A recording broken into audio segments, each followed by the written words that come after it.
Red breaking వచ్చింది. విశాఖలో పెను ప్రమాదం తప్పింది. నడి సముద్రంలో వేటకు వెళ్లిన ఫిషింగ్ బోటుకు మంటలు అంటుకున్నాయి. ఇంజిన్ నుంచి ఒక్కసారిగా మంటలు రావడంతో క్షణాల్లో బోటు దగ్ధమైపోయింది.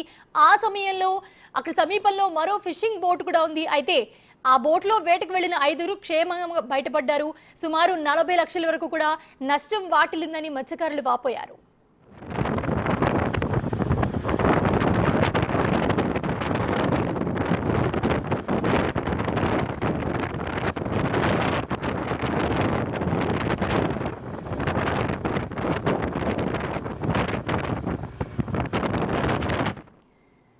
విశాఖలో పెను ప్రమాదం తప్పింది. నడి సముద్రంలో వేటకు వెళ్లిన ఫిషింగ్ బోటుకు ఒక్కసారిగా మంటలంటుకున్నాయి. ఇంజిన్ నుంచి ఒక్కసారిగా మంటలు రావడంతో క్షణాల్లో బోటు మొత్తం కూడా దగ్ధమైపోయింది. ఆ విజువల్స్ కూడా మనం చూస్తూ ఉన్నాము. అయితే ఆ సమయంలో అక్కడ సమీపంలో మరో ఫిషింగ్ బోటు కూడా ఉంది.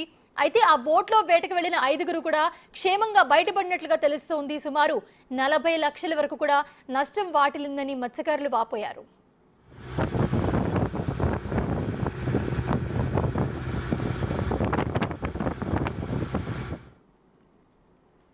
రైట్, ఇదే అంశానికి సంబంధించి మరిన్ని అప్డేట్స్ మా ప్రతినిధి రాజు అందిస్తారు.